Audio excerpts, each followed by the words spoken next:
Welcome back to the group chat. Nathan Marshall with the Crusaders. Scott Robinson. Scott Robinson. Close, ripped straight off. Conor McGregor, Israel Adesanya, John Jones, GSP, Anderson Silva. Bro. Welcome back to the group chat. It is another Tuesday. We've made it again through the weekend, and we're here to review everything and all things, but no Phil with me today. As you can see, I'm in the studio by my lonesome, but joining me, I have Jay and Dunc from The Rock. Welcome in, fellas. How are we doing? Hello, I'm good. Yeah, we're licking our wounds after another successful weekend, but we'll get to that later, I'm guessing. Yeah, no doubt. I mean, yeah, how was the weekend for you two lads? Obviously hosted pot, UFC, NRL, the whole lot. Talk to me. Oh man, it was your classic theatre of live sports, just like an absolute roller coaster. And I never needed Liam Lawson to get the second best placing of a Kiwi ever in F1 on Monday morning, like I did on Monday morning after the wires and what happened to us getting absolutely obliterated on the punt at the UFC. But yeah, classic roller coaster weekend, really. Yeah, it was a Daryl Tuffy. This is the third pot that we've hosted, and the third time we've basically come up with a donut for the pot. But it's one of those things. I think the best part about the Betcha pot is the chat and the Bet Social part of the app, because it's just there's some great banter. Things started to turn a little bit sour, and there were people going, "Oh man, you guys are rubbish." Well, that is evident. We have never given you any indication as to think anything other than that.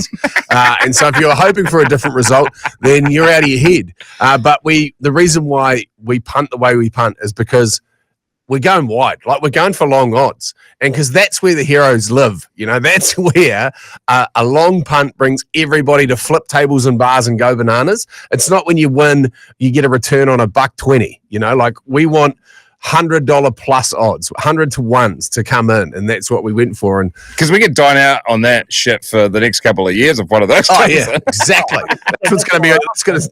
That'll be on the tombstone. Got a 15-legger paying $186. Lived a happy life. Yeah. Well, I've got, because it is 1st of July today, I go back and I do the best punts of the month. So I've got two big punts we'll get to later, and hopefully a couple of stories about some big ones that you can dine off for the next couple of months. Obviously, you said Liam Lawson. Flying Kiwis is something I do as well. So Kiwis that are just killing it on the world stage. I had the two from this weekend. Liam Lawson, 6th in the Austrian Grand Prix. Unbelievable from him. F1 fans, the both of you? Well, Dabble. More so now that he's in the mixer. Like, we've kind of had a bit of a semi-decent relationship with him. Well, he's been really good to The Rock in particular.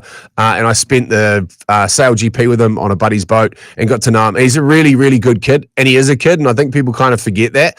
And he's really pushing hard. Like, he's been backed awesomely by a whole bunch of New Zealand businesses and given the opportunities that he's been given. And he's taken them with both hands and obviously grabbed the wheel. And now he's up there. And the start of the year was shaky, and he'll say it first and foremost that he's had a bit of an interesting season, a real tough season probably. And for him to get those points probably meant more to him than he actually knew. Like, he went really quiet in the car afterwards, and they asked him if he was alive. Like, that's the comms back from the team. And I think it was just kind of sinking in. It's sort of like little bit of impersonator syndrome. He thought that he was going to get this big drive. He got the big drive, then got bumped out into the car that he's in now. And for him to get those points and drive the way he did, he's sort of, it's probably, due comeuppance. I would argue that him beating the top tier Red Bull team in the junior team is far more enjoyable than getting a good finish, being the offsider to Max Verstappen. Yeah. Like, that's incredible. Yes, Verstappen was unlucky in that first lap or whatever, but that there would be a far more enjoyable win. And after getting knocked back into that team, they're fast enough cars. He's there or thereabouts. It's sick. Yeah. No, I 100% agree with you, Dunc. I think him beating both the Red Bulls, and especially what he's doing with Yuki Tsunoda. I mean, Yuki Tsunoda, we've seen him not getting the point at all in that Red Bull car as well. So I guess Liam can take some confidence from that, saying it probably is the car and not my skills. And he seems to be getting some of that confidence back, which is unbelievable to see. And I reckon on that too, like, I'm not a bad, it's like, there's one thing that I hate, it's bad sportsmanship, and I'm going to be a bad sportsman about it now. But fuck Yuki. Yeah, exactly. Fuck Yuki. So when he got bumped out and said, You're talking a big game. he goes, oh man, it's nothing to do with the car. It's about him as a driver. I was like, if you took his seat and you took it graciously, mate, I'd be so sweet with you. But you were such a dog to our boy, so you can kiss my ass. Absolutely. And one thing, I'm a massive merch guy. I love myself some kit. I think the Racing Bulls kit is way nicer than Red Bull anyway. So if I was to get myself some Liam Lawson stuff, I'm happy to get the Racing Bull over Red Bull. Totally. I have a question. Are we allowed to swear on this podcast? Asking for a friend. There'd be a lot of beeping. Go for your life. Okay, well, I won't make them all swear words. Yeah. We'll make it a pirate chat. 20 minutes of beep the whole time. Tough listen. I think the other one that probably slipped under the radar and people are kind of off it to a certain extent is Pete Burling.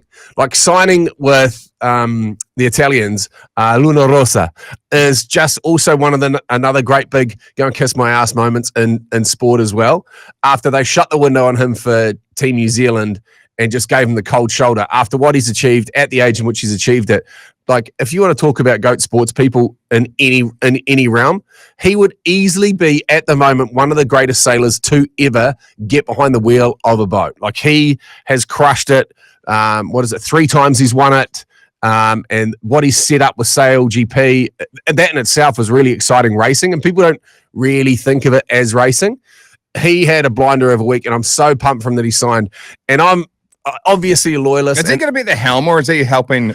He's at the helm. Yeah. So, and it's kind of one of those things that your allegiances get split, because we had Sir John Kerwin's son was racing Luna Rossa. He was one of the cyclors. So for the last thing, we wanted to go up against him. So whenever he was racing, we were backing Luna Rossa. And then when they got tipped out, obviously you go back straight into Team New Zealand because they were sort of defending. But when it comes up to the racing, I kind of want a point to be proven, just to go, well, you shut the window on me because you didn't think that I would have enough time to help out in the team in the way that I need to help out, because he's very hands-on.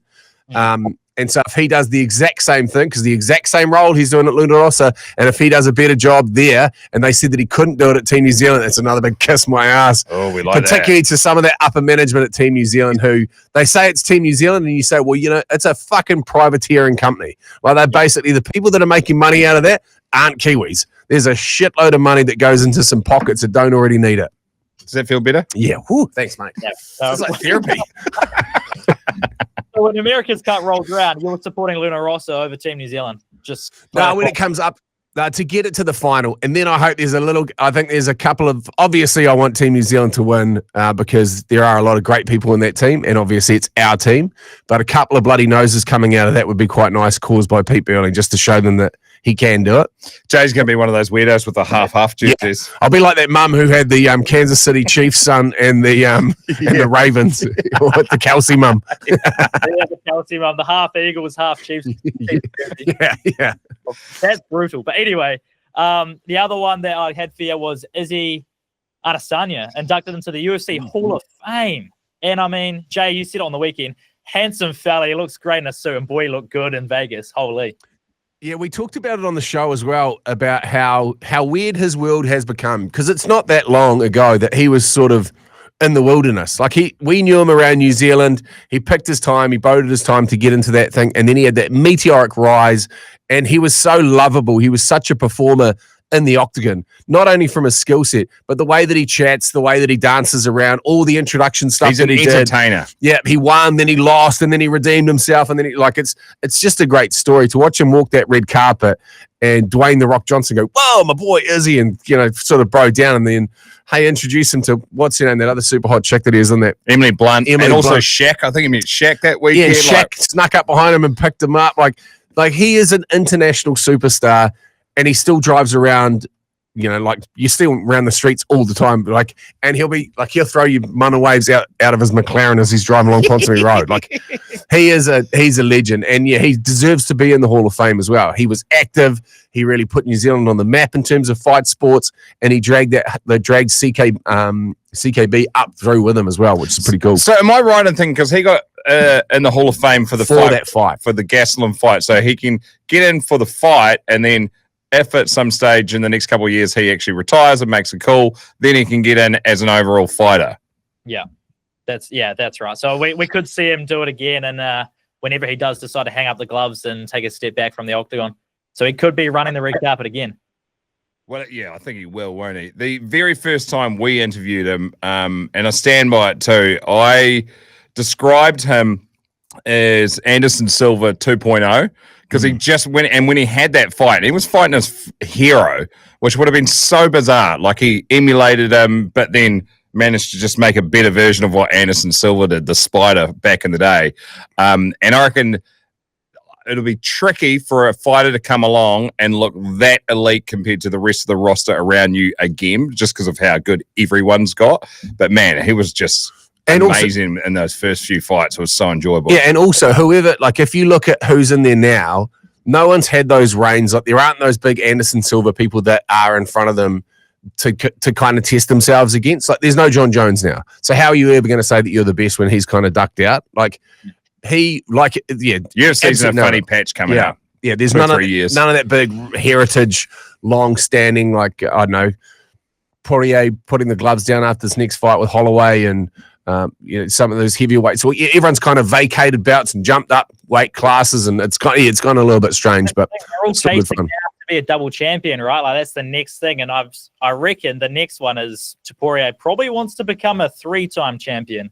I think he will try and do that, and I think after the weekend, he probably, in my views, is maybe a top 5 fighter of all time now. What he's done, knocking out the 3 fighters that he's just knocked out. What he did to Charles on the weekend was murder, basically murder. That was crazy. And I think if he's got 2 now at the age of 27, 28, he's probably in top 5 already. And I wouldn't be surprised if he goes for a 3rd title. Jeez, he's going to have to do some eating, isn't he? He's going to hate that. A lot of paella. What is that? It's about 7 or 8 kgs per weight class, or a bit more. Is it 10 kgs? It's about there, yeah. I think you're right. Yeah. So it's not an enormous amount. It's just I love watching fighters when they go up to see if they can still hold that speed or whatever, or if they find more power. And when Izzy went up, he just got laid all over, and that's what sort of sucked for him by Blachowicz. I honestly don't know if Izzy could put on weight if he tried. He did do a round of roids over the summer or something and then go back into testing. I think because Izzy went middleweight to light heavyweight, right? I think that's a big jump. But when you're around the flyweight, featherweight sort of weight classes, I've personally no idea, but I feel like it wouldn't be too bad. And the power that Poirier has, when he punches someone, it looks like he's punching through 5 of you. It looks crazy. Yeah, the slow-mo was disgusting. He basically knocked him out 3 times. Got him on that first punch, and then his head smacked the ground, and then he gave him two hammer fists on the ground as well. God, it was brutal. But that's how quick it all happens too. So just that, like watching Oliveira's face just bend off his skull on the first one, you're like, oh, geez, that's going to sting. And then he backed it up with that massive left and just absolutely crumpled him. You're like, the eyes have absolutely rolled back into the head now. Full great white shark feeding frenzy and then 2 hammers to the face. Thanks, mate. Not needed at all, but But so many people talk about this too, and they always go, I can't watch UFC because, and there are fighters who have knocked people out and walked away, and that's kind of a cool way to finish it as well. But those are insurance hammers. When you're building a house, you give it that extra last tap to make sure the nails in so the place doesn't fall down, Yeah. You don't want the bloody Tyson Fury thing like Undertaker. Yeah. Damn it. Should have had him one more time. How's that fight? How's that fight? Was it the Brandon Royval one? That was just an absolute war. Oh, yeah, it was awesome. Was it that fight? It was, eh? Yeah, Royval Van. Fight of the night. Yeah, that was crazy. Did it get fight of the night? Yeah, and I think Poirier there was 2 fights. One in the prelims. They both got fight of the night, and then Poirier performance of the night. Do we want to? I always like looking at this 317 payouts just to see where they're at because he still won't be on a crazy amount of money. Yeah, there you go. Hang on, because now Van jumped into the octagon with Pantoja. Yep. After the Kai Kara France fight and was like, I want to have a crack at you. Oh, that'd be a good one. Poirier got $3.5 million. What? $750 base. So, I know. Hang on. Main event. I know that might be total of all of his fights so far. No, it is So Oliveira got an estimated 500,000 with a pay-per-view haul of 850 to 2 million, depending on how many people watched it. Pantoja got 500,000 plus 700 to 1.2 million for pay-per-view revenue. Geez, it's like they're paying them a bit more. It's way more than what I thought it was going to be. Dana got the checkbook out. Yeah, I think that's a good thing because that's been simmering away the fighter pay. I mean, obviously, it's an easy comparison to make to boxing when you see, like Tyson Fury get whatever it was, $400 million, whatever, when he fights in Saudi Arabia or whatever for his last fight. Like it's pretty. They're kind of doing the same sort of thing, and then you go, someone's eating, and it's not the fighters, but that's stacked up pretty hard there. And 50 grand for the fight of the night. And 2.7 of that is from pay-per-view shares based on 900,000 buys. To be fair, it was probably the best UFC card of the year, so I'm not surprised to see the pay-per-view up that much. I mean, it does depend on what card you get, but that's probably the best one you feel, Yeah, exactly. All right, so UFC 317 hosted Pop for you fellas, and I kind of wanted to know what reactions you have had either in public, in person. You said there's lots of good stuff on the chat. I mean, the one that I picked out was, I guess he's South African because he had the South African flag in his logo, and he goes, I told yous, they drunk here placing bets, fucking cunts. Still love you though, Jay and Dunc. Then I called him out and said, come over and say good day, mate. He goes, oh, no, I'm too shy. It's like tough guy in the chat group. Yeah. And then I said he could have the rest of the pot because he was calling us out for our shit betting was shit. I agree. Yeah. So he can have the rest of the pot for the final fight and got fucking tumbleweeds from him. I think, and that was sort of, I had a couple of finish up sort of messages in there as well, and was like, if, the whole point of this pot, and maybe we have, maybe you haven't quite got it because most people get it and understand it. It's a very nominal amount of money to put in. It is capped at $10. And if you do not have $10 to punt as a part of a pot, like it's you come in with zero expectation, hoping for greatness, which is what it is. That's what pot is. And so people side bet off it as well. It's not the only money that they'll be punting on these events. And so you've got to buy into the actual reason why we're doing it, and the reason why we're doing it is for fun, and so that collectively we're all on the same page, and we ask people what their punts are, we take that into consideration, and then we place them. And like I said at the beginning of the chat, they're wide odds. Like we're going wide. We're going for hero status. We're not going for just farting back and getting our cash back. We want to go big. And so that's what I said in the end of it. If this is your plan for financial freedom in recent year and in the upcoming years, then don't. And also just cheer up or fuck off. We don't need the negativity. This is what it's all. It's just a bit of fun, team. It would have been, to be honest though, it would have been nice to have one stick. We need a win. Whether or not that wins, say a $30,000 or $40,000 multi that comes in maybe on the next State of Origin or whatever, that would have been nice to have at least one. But it was just a tough day at the punt, and when we had that $107,000 underdogs bet alive after 2, I was like, yes. And I was like, oh, something else will stick. And it bloody didn't. But that's punting. Yeah. And also that people are forgetting, they're like, what a waste of $1,000. It wasn't there in the first place. And I think when people focus, that was bonus bets. Yeah. And when you focus on what you could get, and then you come under that, there's obviously it's a literal chemical drop off in your body. And we're 100% aware of that. Oh, it could have been this, but it wasn't that. If you said to somebody, oh, congratulations, or if you would say, for example, that we had 2 bets running and it could have been $100,000, but we won $80,000, then people would be like, oh, you should have had that other leg and it would have been $100,000. It's like you're looking at the hole and not the donut. There is a fucking tasty wee treat here and you're looking straight past it, and that's kind of the frustrating part. But I think people have now got it, and we've been pretty upfront and honest. We're not great at punting. Yeah, we're 3 from 3 now, not bringing back a return. So you buy into it for the fun, not for the financial rewards, Well, something's going to stick sooner or later, and that's what I'm sort of banking on. But also as well, for me, that's the 3 most fun sporting events I've had this year because I've been a part of the pot. It is so much more fun. Yeah. I couldn't get over the amount of fun that I had. I love State of Origin. It's one of my favorite days of the year. State of Origin game 1, I get right up for. And I was like, I don't think I could get more up for something. And then when the pot became involved as well, I was like, this is another level of just absolutely hit turbo mode on my sports watching. So, and when you pay $10 to get that, I'm all about it. Yeah. And when you're at, because we were at the bar for it, And there was obviously the crowd split in half, like you're either New South Wales or you're Queensland. And then when New South Wales are coming in, and those are part of our try scorers in our multi, we were in Queensland jerseys jumping up and down like yes and high-fiving the New South Wales people. And then when we got Coates' first try score in the second half and it came in, all the New South Wales boys were picking us up in our Queensland jerseys jumping around like and that's awesome. That should have been the one pot where they were spitting fire at each other, but everyone was just in it for a good time. And that's probably the space we want to operate. And all the time. Makes it obviously easier if you have one or two bets stick. But yeah, I still love it. I don't give a shit. It was awesome. No, I think the State of Origin one, when Xavier Coates got up, that's my peak moment of the pot so far. That was a sick time at Tyler Street Sports Bar. Oh yeah, you called it. Yeah, you were the one. It was you that you were the one that called it. We put it down, and I was outside and banging on the window and almost got kicked out. Kicked out while I was outside. Keep going, mate. Yeah, that was unreal. We were jumping up and down, hugging and stuff, and I was like, "That is what it's all about." That is what it's all about.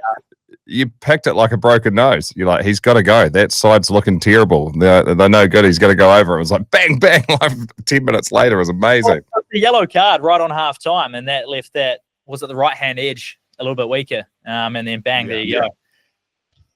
Anyway, well, I think I wanted to talk about some State of Origin, but I low-key forgot about the Wires on the weekend. I guess we got to talk about them and Luke Metcalf out for the season now after his ACL's done. How do we feel about that? I completely missed that. Is he out for the? Yeah, he's toast. Oh shit! Yeah, well, because everyone was having a sook about it, going, because he blew it. I saw the injury. I didn't know that he's out for. I didn't see that news story. Yeah, on report for the tackle, which that was a great tackle. I loved it. That's about as good as you can get. You dream of those hits, you know. But yes, he has been in scintillating form. Like he's been really, really good. So that makes it a really tough run home for the boys. But also, the Broncos are on fire at the moment. And then you wind it back a week earlier. Penrith bet us, and then went on and bet the Bulldogs, tipped the Bulldogs to top of the table. Like, how they will never, ever, ever lay down that team. They bet us with next to nobody in it, half the starting lineup, all their stars out, and then they come back and then just go and knock over the top of the table. Like, they are an impressive outfit. They know how to win. They know how to get stuff done. And I think now is when Fish steps up to the plate and goes, "Rightio, boys, follow me into the fire." And this is how you grind out a season. But it will be tough. It'll be tough to make that final without that key pivot player in there as well. Unless one of the real young bucks steps up, or Tamati Martin comes through and just has an absolute blinding end of season. Yeah, I think Shawnee's still looking good, mate. Shawnee can lace up. He's still looking pretty sharp. He's put a bit of piss weight on because he's been thumping diesels. But it'll be great to get him back out there on the paddock if need be. Short-term contract, get him in there for 3 weeks. They're still bloody paying him, so why not? Well said. Well, Shawnee, if you're listening, lace him up, big fella. Oh yeah, he is. Lace him up, big boy.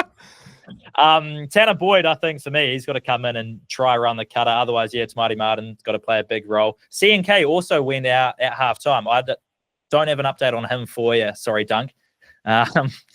If you guys, he's bulletproof as well, though. He is. I reckon was so good before he went off. Yeah, player of the season. He'll 100% be taking that out currently.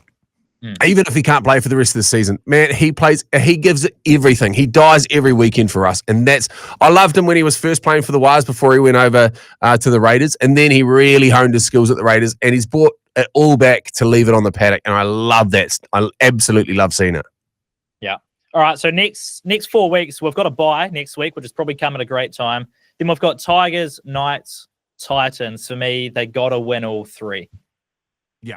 And they should do. Yeah, and they should do. It's not a bad run. I mean, I kind of feel like bye weeks are they go one of two ways, right? They're either really good for a team that is just hanging out for a bit of a break, or they come back and they're just even more at 6s and 7s. So it's going to go one of two ways. Like, we need to get that first W to get some momentum again off the back of the bye week, but time will tell. And we're used to rolling the Wires roller coaster, and we'll be there whether or not that thing's on. The tracks are off. We kind of want to be sitting in about 3rd or 4th when it comes to that final top 8 setup, so that we get a bit more of a tidy run back into that back end, because it's playing those top teams, in the beginning of that top 8 sort of setup is brutal. Just smashes bodies. Yeah, if we can lock in a top 4, that would be ideal. Very ideal. Yeah. All right, State of Origin. Now, ahead of game 2, I put out an article, absolutely taking the piss, but some people have taken it very seriously. I said we need to replace Queensland in game 3 if the Blues do pump the Maroons. And I got absolutely roasted for it. I had teams like the New Zealand Kiwis, B-side, Pacific Island Punishers. I put in the Australian Barbarians. I had the Philadelphia Eagles in there, for God's sake, because Jordan Mailata is Australian. Now, as Queenslanders, I thought I'd give you guys the opportunity to, if you want to, take the piss out of New South Wales and the Blues and come up with a couple of teams to replace them if they do go down in game 3. So I thought about this last night and I was like, here's a concept that I'd like to see. So you get a bunch of, those players that, I'm thinking rugby because I played rugby growing up, but it's the same thing in league. Those players that just play until they're like 35, 37 and turn up, they're playing Div 3 and they're just so bloody hearty.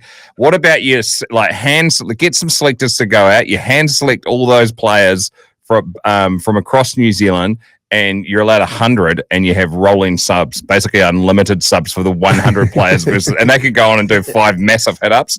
Off. That's their game. I like that. If it's a dead rubber, because, obviously it would never happen, but if it was a dead rubber, you'd want to go for the clean sweep. So that's what they were thinking. New South Wales definitely thought this year they were getting a clean sweep, and then they got tipped in Perth, which is beautiful stuff.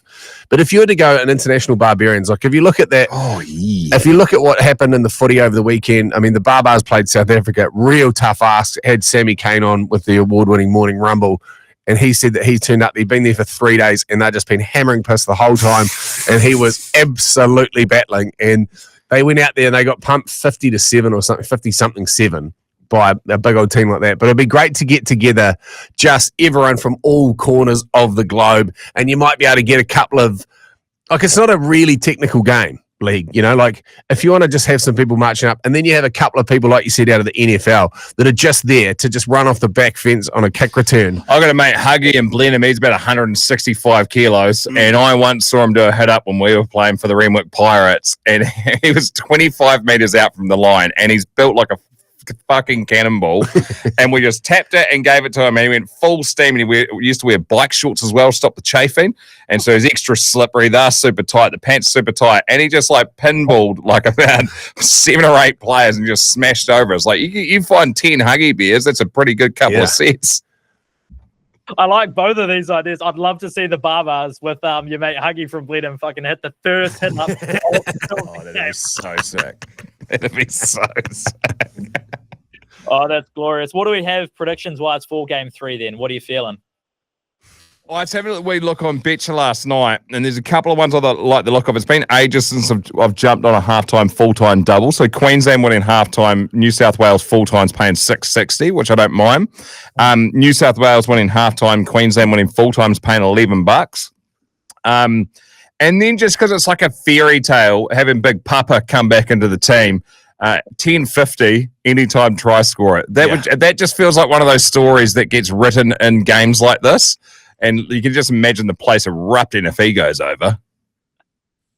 So are these what you're eyeing up for the pot then, game 3? Or you're just liking that's what I personally like. Yeah. We'll throw them out there and see if anybody else is vibing on them. Well, I think me and Jay have been pretty good for the most part at sort of getting the feel of what people are thinking in the pot. Although it's tricky as well because you've got to get all your bets away before the game starts, and then you can put some stuff on at halftime. But so we'll probably jump on maybe a little bit earlier for the next Wednesday night. But yeah, I don't mind those ones. And obviously you've got your like Brian Tall scored 3 tries in the last game, so he's like at $1.70 or something ridiculous for any time try score. So I'm not quite sure if you jump on that. Latrell's overdue. He's had 2 games now outscoring anything. He's paying $2 anytime try scorer. Yeah, I reckon To'o, Trell, and Hammer in a SGM is probably going to come right, like particularly because Trell is overdue. And then if you throw Big Papa in there, just some really stretch it out, that could make it quite awesome, I reckon. Then you're going 2 from 2. You get 2 from each team. Maybe that'll be the wide one. Yeah. Like I said, I like to go wide. I like those 3 that you had as a 3-legger, and then you can have Big Papa in there as well as a separate one. Yeah, I reckon by himself. Otherwise we'll torch the 3-leg. Yeah, everyone will just be up in arms if you get the 3 in and then Big Papa doesn't get over. What the fuck are you doing? Yeah. Why'd you fucking put him in there? Yeah, but because it's Big Papa. Yeah, the same little moaning sooks will be going, well, man, you said you're going to put Big Papa in there, and he goes over, and you didn't even do it. Like that's the dichotomy of these punts and these massive group pots. But I love it. That's great. It really is. Can you quickly? We're going to jump into another one of these bad boys, but can you? So these bets of the month. What have you? What's hit and what's still alive, and how big are they? I have this one that it did come in over the weekend. It's an 18-legger, $25 multi. And I'll just run through the options as quick as possible for you. So it's a bit of a mix between the league, football, and AFL. So Western Bulldogs against the Sydney Swans to win, tick. Borussia Dortmund, Chelsea, British and Irish Lions, Canberra Raiders, Fremantle, Melbourne Storm, Cowboys, Broncos, Hawthorn, Panthers, Atletico Madrid, Manly Seagulls, Adelaide Crows, Collingwood, Gold Coast Suns, Paris Saint-Germain, and finally Port Adelaide, $25 multi to return just under 10 grand. Oh, yes! Oh, absolute scene. So that came in. Is that on yours? No, not mine. I was going to say. That's crazy, like across all those different sports and stuff as well. That's incredible. Well done, whoever that was. That is sick. Yeah, one of the boys one of the boys had a $5 WAS multi that brought back $6,500 like a couple of weeks back as well, which was a beauty. I love those. Those are fairy tale. And I mean, when we call them the $10 hollers, where you just chuck $10 on it and you just go absolute scrambler, 18 to 20 leg sort of spider on that bad boy and see if it comes in. No SGM, no SGM cover, just all raw dog straight in there. Let's see how we go. And when they come in, wowie. The other one I have for you, and if you're a golf fan, you'll very much appreciate this. The US Open at Oakmont, where JJ Spawn was the only one to shoot under par across the 4 days. Some punter slapped $100 on him to win on the Wednesday ahead of it, paying 126 to 1, returned 12.5 grand. Again, that's a beauty. Well played. That's so good. And $100 isn't a small amount on to chuck on a well outsider like that too. So good, yeah, good vision. Unreal. Awesome. We just one of the close nose cigar stories was we got hosted at the Melbourne Cup, my wife and I, back in 2015, and we went over there and had the whole thing laid on. It was Tourism Victoria and Melbourne City events, and we went out like wine and dine in amazing restaurants and in a massive fancy penthouse suite. It was just the sickest weekend ever. Like really, really, really one of those make-a-wish sort of weekends, you know. And we're in this in our main hosted tent for the final day, and we're sitting next to a bloke who they're really slick. These tables are sort of $100,000 plus to sit at, and so we'd been kind of punting. They gave us money to punt with it the whole day. And on Melbourne Cup race, I said, "What are you going with?" And he just gave me his little best bets book or whatever it was, and he goes, "Pick these two, second and third, and then pick one of these horses to take it out." And so my wife at this stage had just been thunder pumping champagne and was weaseled. Like she was all over the joint like a mad woman's piss. And so I said to her, "Who do you want?" And she goes, "Pack the girl." And I was like, you're that hammered that I have to go the opposite direction here because this just makes no sense. Your eyes are looking, like 10 and 2. You're just like fixed and floating mortgages here. And so anyway, we got $100 to punt on the final race. I went with the fella to come in, and lo and behold, if Michelle didn't absolutely buckle my multi, the $100 that we put down would have given us back just over $440,000. And I went with the fella and not with Michelle, and she won in order. So it went her and then the other two, your second and third. I had second and third, and the guy that I was sitting with, because he went the same way as I did, and he goes, "Oh, mate, congratulations." I was like, I went the other way. Luckily for me, my wife was so hammered she didn't remember us putting the bet down. She's like, "The girl one, I told you to put it on the girl." I was like, "Yeah, no, we didn't."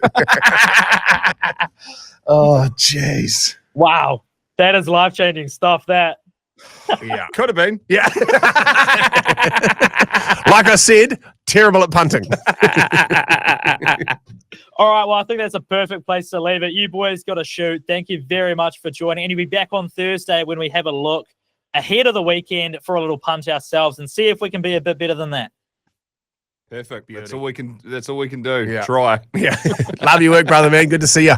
All right, likewise, and I'll see you later. Cheers.